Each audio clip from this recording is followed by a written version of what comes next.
नाज़रीन, ये तस्वीर सऊदी अरब के शहर अल-कसीम में वाक़या खजूरों के एक बाग की है, जिसमें कमोबेश खजूर के 2 लाख दरख्त हैं और ये बाग राहे अल्लाह में वक्फ है। इस बाग में 45 किस्म की खजूरें होती हैं। यहाँ की सालाना पैदावार 10,000 टन खजूर है। ये बाग रुए जमीन में पाया जाने वाला सबसे बड़ा वक्फ है। इस बाग की आमदनी से दुनिया के मुख्तलिफ ममालिक में मसाजिद की तामीर, खैराती काम और हरमैन शरीफैन में इफ्तारी के दस्तरखान लगाए जाते हैं। लेकिन वो कौन है जो ये सब कर रहा है और क्यों करता है? मैं हूं इरफानुल हक और आप देख रहे हैं द नोबल हिस्ट्री।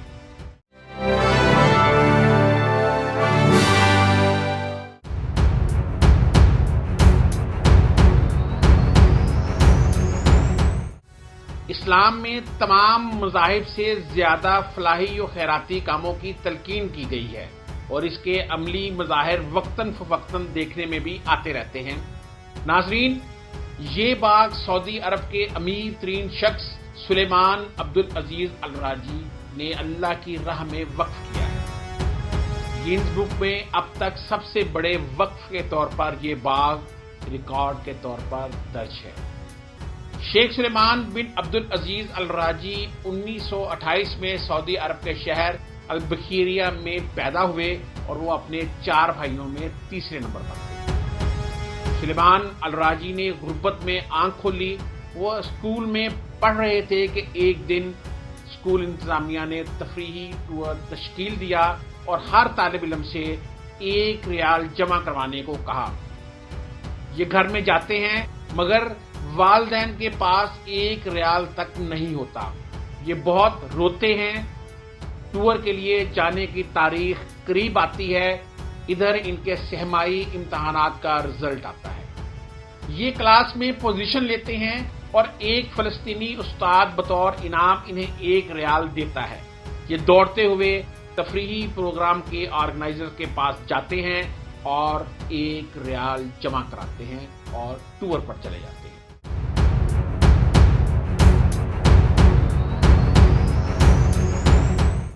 वक्त को जैसे पर लग जाते हैं, ये अपनी तालीम मुकम्मल करते हैं। बचपन से ही वो काम और तजारत की तरफ माइल थे, क्योंकि वो बतौर पोर्टर और मार्केट में फरोख्त कुनंदगान के सामान की निगहबानी की हैसियत से काम करते थे।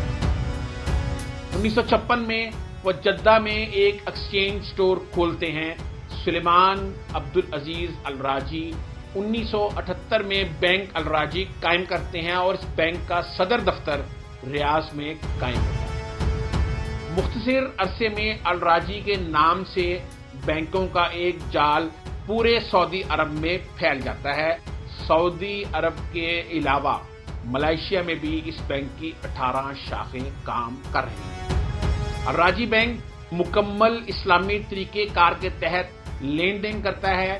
वक्त और हालात बदल जाते हैं, लेकिन सुलेमान अल राजी अपने उस उस्ताद को नहीं भूल पाते जिसने 1 रियाल देकर उनके टूर पर जाने की राह हमवार की थी।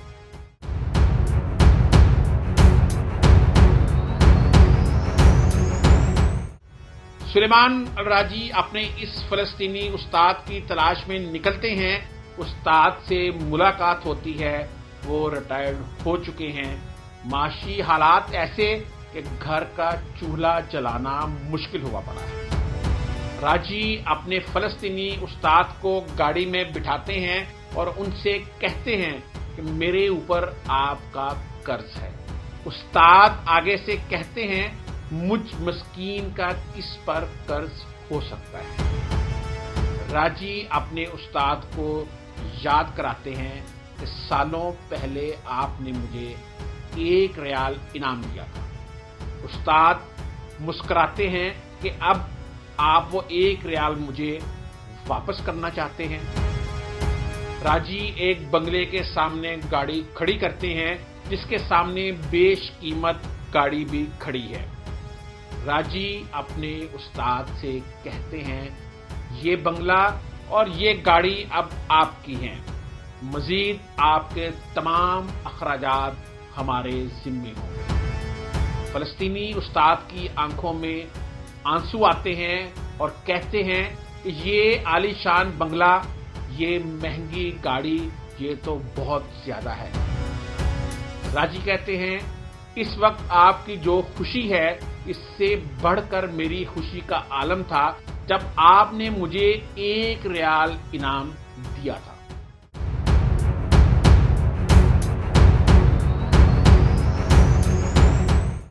ایسے محسن شناس انسان کو اللہ ضائع نہیں کرتا۔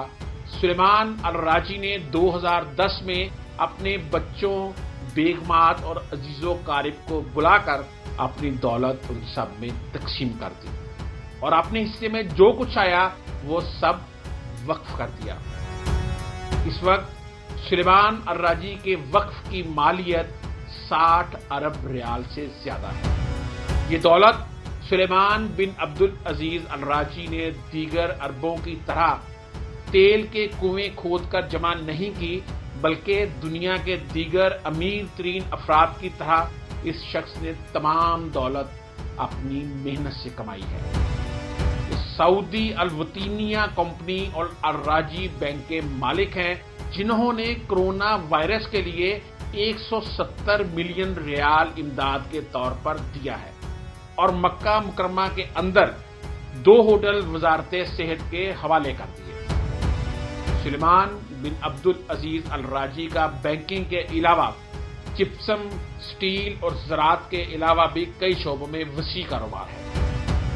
فوربس میگزین نے انہیں دنیا کے 20 عظیم فیاض لوگوں میں شمار کیا ہے۔ شاید سعودی عرب کا کوئی ایسا شہر نہ ملے جہاں الراجی فیملی کی طرف سے مسجدیں اور دعوتی سینٹرز تعمیر نہ کیے گئے ہوں۔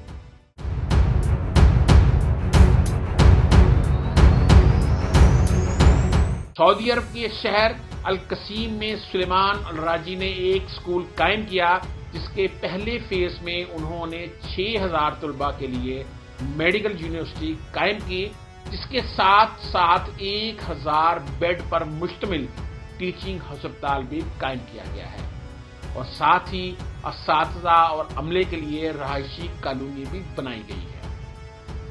یہی نہیں بلکہ 10,000 طلباء کے لیے نان میڈیکل یونیورسٹی بھی قائم کی ہے، اور سب سے بڑی بات یہ ہے کہ یہ اپنے ملازمین کو ماہ ختم ہونے سے پہلے ان کی اجرت دے دیتے ہیں۔ ان کے ملازمین کی تعداد 1.5 لاکھ سے زیادہ ہے۔ سلیمان الراجی کا کہنا تھا، دولت کے نہ آپ مالک ہیں اور نہ ہی آپ کی اولاد۔ خدا کی قسم، میں نے کبھی بھی ایسا نہیں دیکھا کہ 10 لاکھ زکوٰۃ دینے پر اللہ نے مجھے 20 لاکھ نہ دیے ہوں۔ سلیمان الراجی کے خیال میں خواتین کا تعلیم یافتہ ہونا انتہائی ضروری ہے۔ سلیمان الراجی کا کہنا تھا، دنیا میں ہر پریشانیوں کا سبب اسلام سے دوری ہے، فلاح پانے کا واحد راستہ اسلام ہے۔ انہوں نے اپنے بیٹوں کو وصیت کی کہ جب وہ بیمار ہو جائیں تو ان کا علاج سعودی عرب سے باہر نہ کرایا جائے، کیونکہ ان کے ملک کے ڈاکٹر بہت ہی قابل ہیں جو کسی بھی بیماری کا بہترین علاج کر سکتے ہیں۔ یہ درویش شخص 21 جولائی 2020 کو اپنے خالق حقیقی سے جان گیا۔